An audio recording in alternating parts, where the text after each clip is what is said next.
안녕하세요. 건강지킴이 닥터 MBC 목서윤입니다. 안녕하세요. 김차동입니다. 질환에 관한 다양한 궁금증, 오늘도 여러분의 입장에서 꼼꼼하게 짚어드리겠습니다. 충치나 치주 질환 등으로 자연 치아를 상실했을 때 대표적인 치료 방법으로 임플란트가 떠오르고 있죠. 맞습니다. 지난 2018년부터 임플란트 건강보험 대상자가 만 65세 이상으로 확대가 되었고요. 요즘은 또 젊은 층에서도 신미성이 좋은 임플란트를 선택하는 경우가 많아졌다고 하죠. 네, 맞습니다. 제2의 치아로 불리는 임플란트가 과거에 비해 많이 대중화됐지만 여전히 고난도의 치료라는 건 변함이 없는데요. 하지만 임플란트에 대한 관심이 높아진 만큼 잘못된 정보도 많고요. 사전에 정확한 정보를 알아보는 것이 성공률을 높이는 방법이겠죠.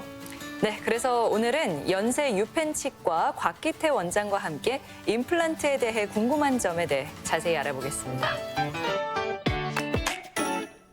자연 치아가 빠진 자리에 인공 치아를 식립하는 임플란트.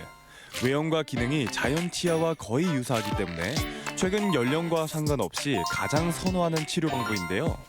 하지만 임플란트는 종류도 다양하고 환자에 따라 시술 방법이 달라 궁금한 내용이 많습니다. 그래서 이 시간에는 치과의사 곽기태 원장과 함께 임플란트에 대해 궁금한 점에 대해 알아보겠습니다. 네, 원장님 안녕하세요. 네, 안녕하세요. 네. 네. 우리가 뭐 살다 보면은 여러 가지 이유로 치아가 빠지겠지만 치아를 상실했을 때 역시 가장 좋은 방법은 임플란트일까요? 네, 현재에서 제일 좋은 방법은 임플란트 수술이 치아를 상실할 때 굉장히 좋은 치료 방법입니다. 네. 예전 같은 경우 임플란트 이전의 세대를 본다면 18세기, 19세기 굉장히 핫한 치료 방법은 틀니였습니다. 중세 유럽에 있는 귀족들은 틀니를 이제 남들 앞에서 빼서 보여주면서 이게 내가 갖고 있는 틀니라고 자랑도 하고 그랬던 게 이게 틀니인데, 이제 시대가 지나면서 의료기술도 발달되고 좋은 치료가 나오면서 이제 틀니보다도 부분 빠진 부분은 금, 브릿지라든가 그런 걸 사용하게 됐고요. 요즘에 우리가 핫하게 쓰고 있는 이 임플란트 이 시술 방법은 여러 변화가 있지만 이 모양으로 이 수술하는 거는 1980년대 초부터 나왔던 제품입니다. 그래서 현재 치아가 빠졌을 때 인조치를 건들지 않고 빠진 부분이라든가 아니면 치주가 안 좋았을 때 전체를 다 빼고 틀니가 아닌 전학 임플란트를 하는 방법이 있기 때문에 여러분들이 치료에 맞는 방법을 선택한다면 굉장히 효율적으로, 효과적으로 사용할 수 있는 치료 방법입니다. 이 치아 한두 개가 아니라 한 번에 전체적으로 치아를 발치해서 임플란트를 하는 게 어렵다, 뭐 안 된다 이런 얘기 많이 들리는데요. 실제로 어떤가요? 이제 임플란트 수술에 굉장히 중요한 요소는 치조골입니다. 우리가 뭐 쉽게 말하면 잇몸뼈라고 그러는데요. 잇몸뼈가 없어서 저는 수술이 안 된다고 하네요. 뭐 염증 때문에 안 된다고 하고 그러는데 이 치조골이 임플란트 성패의 가늠자라고 보시면 됩니다. 그래서 이 치조골은 우리 치아를 지지해주는 뼈입니다. 그러니까는 우리 구강 내에는 두 가지 뼈가 있는데 악골에서 얼굴 형태를 유지하는 뼈가 있고 그다음에 치아를 잡아주는 치조골, 잇몸뼈가 있습니다. 근데 어떤 이유에서인지 치아가 상실하게 되면 이 치조골의 기능은 없어지는 겁니다. 그래서 서서히 높이도 줄고 폭도 줄게 됩니다. 그래서 이 치조골이 많이 있는 경우는 그 임플란트 성공에 굉장히 좋은 가늠자이기 때문에 치아를 발치한 다음에 수술을 한다고 그러면 치조골이 다른 상태보다 많이 남아있고 또 한 가지가 뭐냐면 치조골 이외에 두 번째 인자는 혈액 공급입니다. 그래서 치아 뿌리하고 뼈 사이에는 갭이 있는데 이 갭에는 인대들이 많이 있습니다. 그러니까 치아를 발치하고 나면 이 인대들에서 혈액 공급을 잘해주기 때문에 뼈 이식이라든가 임플란트를 넣었을 때 남들보다 더 좋은 포지티브한 효과를 낼 수가 있습니다. 그래서 만약에 치아를 뽑고 바로 임플란트를 할 수 있는 상황이라면 하는 게 좋고 그렇지 않은 경우에는 뼈 이식만 해놓고 뼈가 암은 다음에 추후에 임플란트를 하는 방법이 있습니다. 그래서 제일 좋은 방법은 치조골이 많이 남아있느냐 아니면 치아를 발치하면서 뭐 혈액 공급을 많이 받겠느냐 그런 걸 따져서 발치와 동시에 하는 것이 제일 중요한데 이거는 환자마다 상태가 틀리기 때문에 정확한 진단과 계획을 세운 다음에 보는 게 좋겠습니다. 그리고 그 발치 후에 꽤 오랜 시간을 기다리던데 뭐 많게는 서너 달 정도 뭐 이런 경우는 왜 그런가요? 이제 이런 경우에는 이제 우리 구강 내에서 생각할 수 있는 해박적 구조가 있습니다. 요 상악에는 상악동이 있을 것이고요. 하악에서는 요 하치조 신경이 있습니다. 이제 치아를 발치하고 나면 아까 말씀드렸다시피 치조골의 높이가 줄고 폭이 줄기 때문에 이 해박적 구조하고 굉장히 밀접하게 뼈가 없는 경우에는 뼈를 이식을 해서 더 수술하기에 좋은 환경으로 만들어주는 게 우선이고요. 이제 만약에 치주염이 심해서 막 고름도 나오고 막 치아가 흔들리고 그렇게 되면 뽑고 나면 남아있는 그 치조골이 없습니다. 이럴 때에는 향후에 임플란트를 심을 수 있는 아키텍처를 만들기 위해서는 뼈 이식을 많이 해야 됩니다. 그래서 그게 중요하고 또 하나의 팩트는 뭐냐면 이 치조골, 잔존 치조골이 좋아야 뼈 이식을 하더라도 좋은 뼈가 됩니다. 그러니까 우리가 지기 좋은 땅에서 좋은 곡식과 알곡이 나오듯이 이 뼈 관리를 잘 해주셔야 나중에 뼈 이식을 하더라도 좋은 뼈가 될 수가 있거든요. 뭐 뼈 이식 해놓고 몇 개월 지났는데 열어봤더니 뼈가 없습니다 하는 경우도 있어요. 그래서 중요한 건 이런 것들을 잘 컨트롤할 수 있는 전문적인 분하고 상의를 한다거나 효율적인 치료를 줄 수 있는 분하고 만나서 이런 시술을 받는 것이 굉장히 중요합니다. 그런데 사실 뭐 원데이 임플란트 뭐 이렇게 이야기하면서 발치하고 바로 보철물 올리는 걸 진행하는 경우도 있긴 하던데요. 왜 발치 후에 기다려주는 것이 그렇게 중요한 건가요? 제일 중요한 건 우리 몸은 살아있는 조직입니다. 그래서 어떤 물체를 놨을 때 바로 이 물체하고 뼈라든가 조직이 이렇게 단단한 결합을 유지할 수 있는 것은 없습니다. 그러니까 임플란트하고 뼈하고 붙는 이 현상을 아시아 인테그레이션, 우리가 한국말로 말하면 골 유착능이라고 하는데 쉽게 설명하면 우리가 콘크리트를 이렇게 모래 시멘트를 물하고 배합해서 이걸 어느 형태를 만들어 놓고 밟지 마시오라고 해서 기다렸다가 그걸 쓰듯이 이 뼈하고 임플란트도 시술하고 난 다음에는 어느 정도 일정한 요 골 유착능을 이룰 수 있는 기간까지는 기다려야 됩니다. 그럼 이제 뭐 요즘에 인터넷 본다거나 무슨 어떤 매체를 통해서 보시면 그날 하루에 다 하고 갔다고 하는 분이 있는데 만약에 제 부모라든가 제 형제한테는 하지 않는 술속입니다. 그러니까는 이런 경우는 간단히 설명드리면 5mm 지름의 임플란트를 식립을 하려고 그러면 이 5mm보다 작게 골을 성형을 해서 물리적으로 낑겨 놓은 상태입니다. 그러면 우리 몸은 살아있다고 살아있기 때문에 이 외부 물질이 들어오면 이때는 기존에 알고 있는 염증이 아니고 아물기 위한 염증이 일어납니다. 그래서 요 임플란트 주위의 뼈가 녹아 나갔다가 고름도 안 생기고 이상이 없네. 다시 뼈가 자라 들어오는 이 기간이 상악에서는 6개월. 하악에서는 4개월입니다. 그래서 웬만큼 이 단단한 결합을 이루는 그 현상을 골 유착력이라고 하고 네.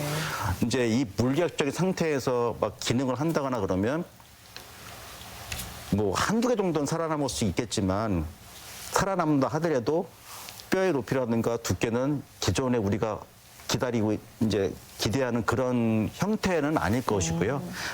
그래서 아까 제가 말씀드렸다시피 제 형제라든가 제 부모님이라든가 그런 가족들한테 해주고 싶은 술식은 아니라고 말씀드린 게 그 이유고 좀 과정은 좀 6개월 힘들 수가 있는데 결과는 더 좋은 결과 쪽으로 해서 오랫동안 쓸 수 있게끔 하는 것이 더 중요하다고 생각합니다. 네. 그리고 많은 분들이 궁금해하는 것 중에 하나일 텐데요. 임플란트는 영구적인지 아니라면은 뭐 기간은 어느 정도 사용이 가능한지. 제가 이 답변을 몇 번 드렸고요. 똑같은 답을 드렸던 것 같아요. 김차동 MC가 저 같은 날 차를 뽑았을 때 폐차도 같이 하느냐. 그건 아마 틀릴 것입니다. 어떤 분은 그 자동차 회사에서 요구하는 요구 조건을 뭐 충족해서 뭐 오일도 갈고 관리도 받고 하면 이 차의 기능은 오래 갈 거고요. 그거 관계없이 그냥 막 멋대로 타고 오일도 제대로 안 갈고 그러면 그 차는 고장날 건데 그 똑같습니다. 우리도 우리 몸에 들어온 거 열심히 관리하고 체크받고 오랄 때 오고 이상 있으면 바로 가서 체크받는 게 제일 중요하고 그 치아에는 신경이 있어서 우리가 뭐 시려요, 아파요를 표현할 수가 있지만 임플란트 내에는 신경이 없습니다. 그래서 뭐 이 염증이 나서 우리가 인지할 때까지는 상당량의 골손실이라든가 염증이 발생한 후에 나타난 거기 때문에 그 전에 뭐 1년에 2번 정도는 병원 방문해가지고 관리 받으시고 이상이 없는지 체크하시고 또 한 가지는 뼈에 들어있는 임플란트하고 그 상부에 올라오는 보철물인데 이 보철물은 소모품입니다. 무슨 뭐 1, 2년만 소모하는 게 아니고 몇 년은 가겠지만 음식이 낀다거나 깨진다거나 아니면 이렇게 사용하시다가 풀리는 경우 있을 때는 가서 쪼인다거나 만약에 이제 오래 사용해서 뭐 보철물이 깨졌다 그러면 새 제품으로 교환할 수 있는 거기 때문에 그런 것들은 1년의 관리 차원에서 체크받고 그 결과에 따라서 메인테넌스 우리가 얼마큼 잘 관리에 따라서 이 수명은 뭐 영구적이 될 수 있고 아니면 뭐 몇 개월 안 가서 떨어질 수 있고 그런 상태거든요. 임플란트를 딱 착용하고 새로운 보철물이 올라가면 끝나는 게 아니고 새로운 시작입니다. 네. 그래서 정기적으로 병원 오셔서 관리받는 것이 굉장히 중요합니다. 네. 그러면은 그 임플란트 할 때는 반드시 뼈 이식을 해야 됩니까? 이거는 뭐 케이스 바이 케이스인데 이제 치아가 뭐 치아복이 부러진 경우라든가 이런 경우는 이제 뺨 쪽이라든가 혀 쪽에 단단한 뼈가 치조가 남아있다 그러면 거의 필요가 없는 경우도 있고요. 치아를 빼놓은 상태에서 몇 개월 지나면 자유 치유돼서 치조골이 힐링이 되면 그때는 뼈 이식이 없을 수가 있습니다. 하지만 우리가 치아를 상실하는 이유가 대부분 뭐냐면 염증에 의한 것들입니다. 그러니까 뼈가 녹고 뭐 치아가 흔들리고 기다렸다 오시는 상황이면 치조골 골손실이 굉장히 많이 있습니다. 또 어떤 분들은 치아가 흔들리면 바로 병원에 가는 게 아니고 보험사 가서 그때 치아보험을 이제 들거든요. 그럼 치아보험은 우리가 그 치아보험의 혜택을 받으려면 뭐 6개월이든 1년을 이제 지나야 받기 때문에 그 상태로 계속 1년을 지나갑니다. 그러면 더 그 치아뿐만 아니고 인접치가 다 망가질 수밖에 없습니다. 그러니까는 뭐 미리미리 관리해서 이런 게 없어야 되지만 이런 게 생겼을 때에는 뼈이식을 동반하는 임플란트 실수를 할 수밖에 없는 경우가 많이 있습니다. 그 말씀 중에 앓고 있는 질환에 따라서는 임플란트가 좀 어려워질 수 있다고 그중에 이제 당뇨병 흔하게 앓고 있는 네. 당뇨병 환자들은 임플란트 하는데 어떻습니까? 그 당뇨는 이게 면역 혈관 질환입니다. 그래서 우리 구강 내에는 300에서 400가지의 세균이 1억 마리 정도로 있습니다. 이 구강 내에는 전쟁터거든요. 그래서 면역 반응하고 세균들하고 싸움을 하는데 이 면역 반응이 매개하는 이제 그 사용하는 게 우리 혈관을 통해서 혈관에 있는 백혈구라든가 호중구라든가 염증 관여 세포들이 들어가서 그 세균들과 싸움을 하게 됩니다. 근데 당뇨가 있으신 분들은 이 치주염을 유발하지는 않지만 치주염이 있는 환자한테 진짜 풍부하게 그런 면역 세포들을 보내줘야 되는데 혈관이 안 좋아서 이 적절한 양의 면역 세포들을 빼낼 수가 없습니다. 그래서 이 세균들이 내놓은 독소라든가 그런 것들에 질 수밖에 없어요. 그래서 당뇨가 있으신 분들 같은 경우는 기존 일반 환자에 비해서 치주염이 발생하면 배로 망가집니다.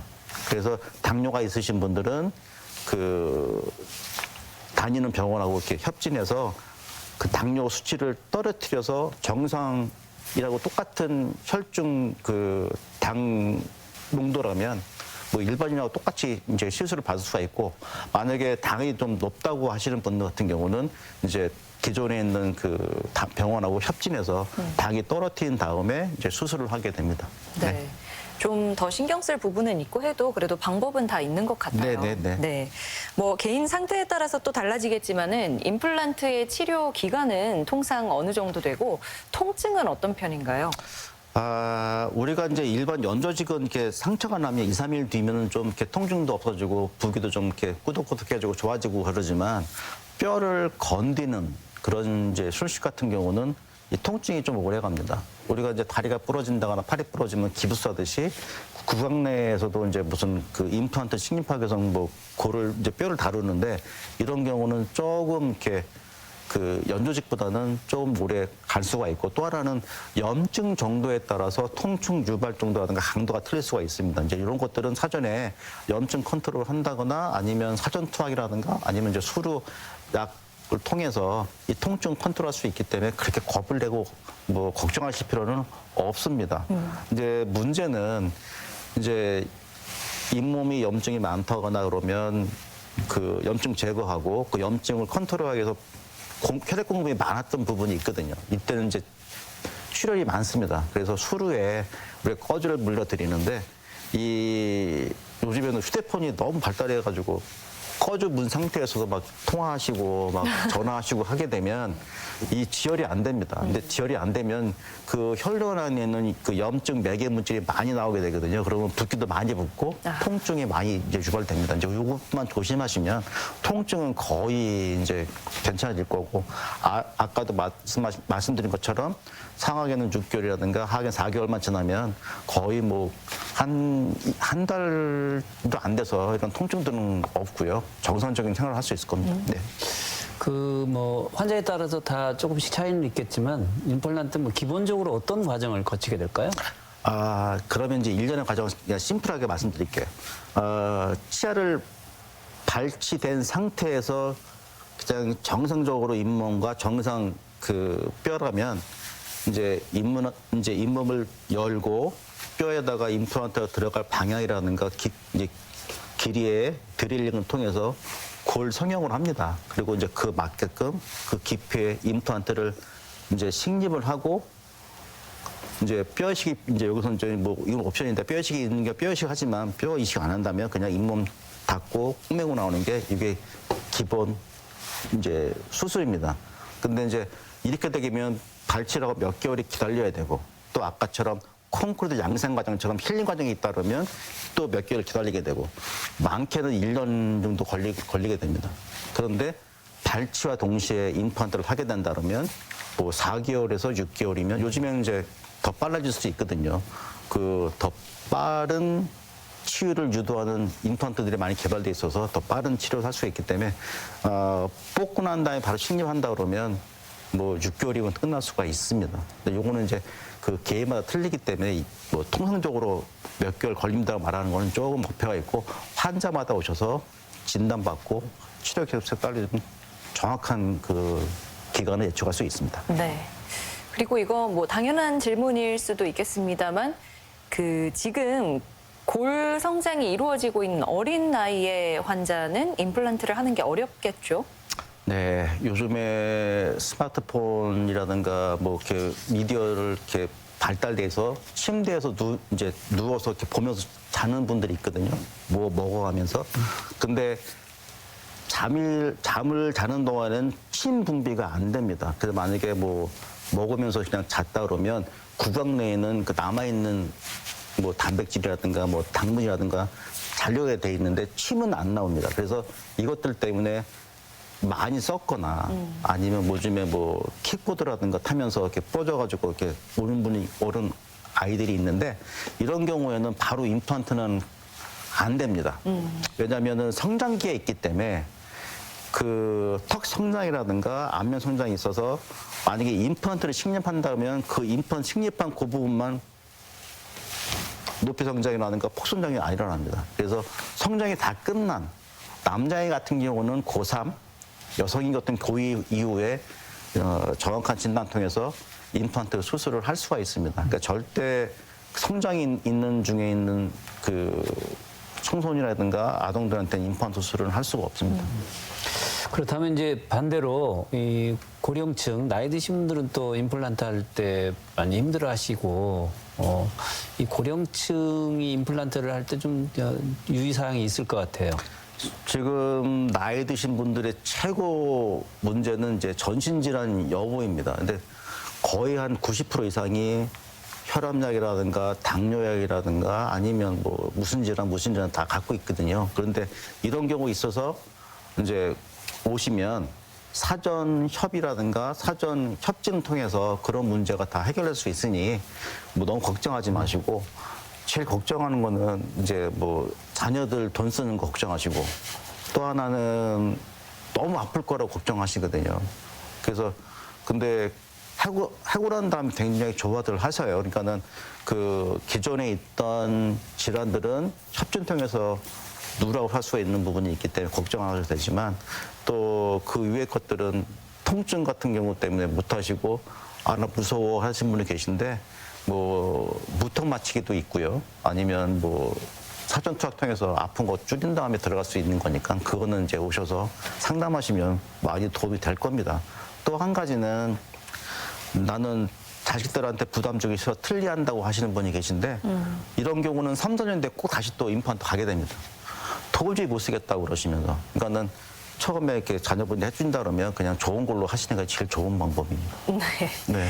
자, 그럼 마지막으로 임플란트 수술 이후에 관리는 어떻게 하면 좋은지 간략하게 설명 부탁드려요. 뭐 이거는 자연치와 똑같습니다. 우리가 평생 양치하고 30분 뒤부터 생기는 게 치태 치석이거든요. 예. 근데 이걸 이제 제거를 안 하면 12시간 이후에는 단단하게 치석으로 변하는데 치아에도 생기고 임플란트 보충도 생깁니다. 그러면 어떻게 하느냐? 효율적으로 일 닦아야 되고 나는 그렇게 못한다 그러면 자주 병원에 오셔서 제거하는 방법이 제일 좋습니다. 그러니까는 안 아프기 때문에 안 온다 그게 아니고 안 아파도 오셔서 관리를 받아야 좋은 결과를 날 수가 있고요. 이제 이렇게 관리 받는 분들도 갑자기 스트레스를 받고 그러면 갑자기 막 무너지는 경우가 있어요. 이게 그런 것들을 어떻게 할 수 없지만 그래도 자주 오시면 찾을 수가 있고 조정할 수 있으니까 그 점 유의하시고 적어도 1년에 2번은 받자. 내가 만약에 전신질환이 있거나 내가 잘 관리 못한다? 그럼 3개월에 한 번씩 오시는 게 제일 좋은 방법입니다. 네. 정기적인 검진이 꽤 제일 중요하다는 중요합니다. 말씀이시죠? 네. 네, 알겠습니다. 오늘 이 시간에는 치과의사 곽기태 원장과 함께 임플란트에 대해 궁금한 점 이런 주제로 이야기 나눠봤습니다. 네, 오늘 말씀 고맙습니다. 네, 감사합니다.